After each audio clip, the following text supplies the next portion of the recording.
Sudah 4 hari nelayan-nelayan tak bisa turun ke laut. Pada malam hari, hujan lebat turun. Gemuruh gelombang, tiupan angin kencang di kegelapan malam seolah-olah memberi tanda bahwa alam sedang murka. Laut sedang marah. Bahkan bintang-bintang pun seolah tak berani menampakkan diri. Nelayan-nelayan miskin yang menggantungkan rezekinya pada laut setiap hari bersusah hati. Ibu-ibu nelayan terpaksa merelakan menjual emas simpanannya yang hanya 1-2 gram itu untuk membeli kebutuhan sehari-hari. Dan mereka yang tak punya benda berharga terpaksa meminjam pada lintah darat.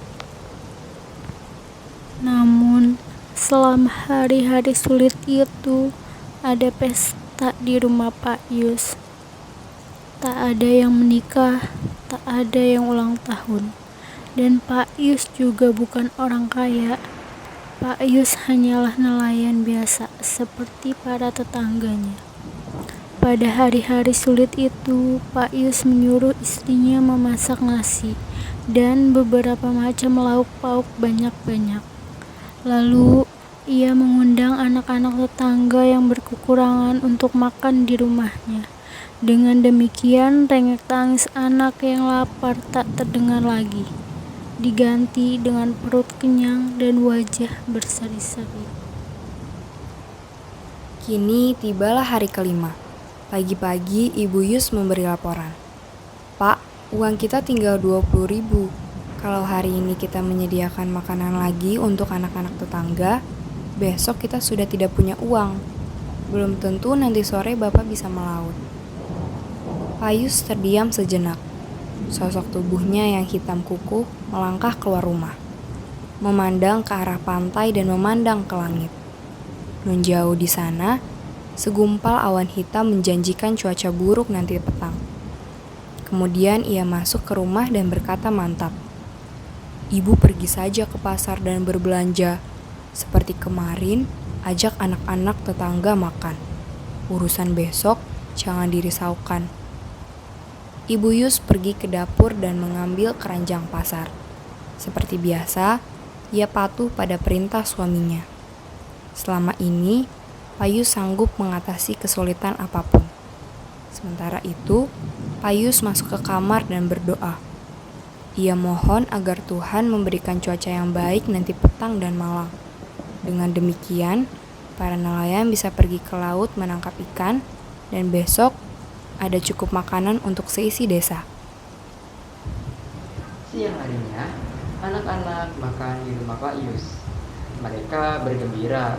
Setelah selesai, mereka menyalami Pak dan Bu Yus lalu mengucapkan, "Terima kasih." "Pak Yus, apakah besok kami boleh makan di sini lagi?" Seorang gadis kecil yang menggendong adiknya bertanya. Matanya yang besar hitam memandang penuh harap. Ibu Yus tersenyum sedih. Dia tak tahu harus menjawab apa. Tapi dengan mantap, dengan suara yang besar dan berat, Pak Yus berkata, "Tidak, Titi, besok kamu makan di rumahmu. Dan semua anak ini akan makan enak di rumahnya masing-masing." Titi dan adiknya tersenyum. Mereka percaya pada perkataan Pak Yus. Pak Yus nelayan berpengalaman. Mungkin ia tahu bahwa nanti malam cuaca akan cerah dan para nelayan akan panen ikan. Kira-kira jam 4 petang, Pak Yus keluar rumah dan memandang ke laut. Laut tenang, angin bertiup sepoi-sepoi, dan daun pohon kelapa gemerisi ringan. Segumpal awan hitam yang menjanjikan cuaca buruk sirna entah kemana. Ia pergi tanpa pamit. Malam itu, Pak Yus dan para tetangganya pergi melaut. Perahu meluncur tenang. Para nelayan berhasil menangkap banyak ikan. Ketika fajar merekah, perahu-perahu mereka menuju pantai dan disambut oleh para anggota keluarga dengan gembira. Pak Yus teringat pada anak-anak tetangga.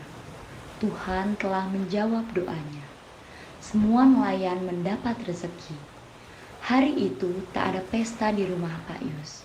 Semua anak makan di rumah ibunya masing-masing. Sekali lagi, di atas perahunya, Pak Yus memanjatkan doa syukur.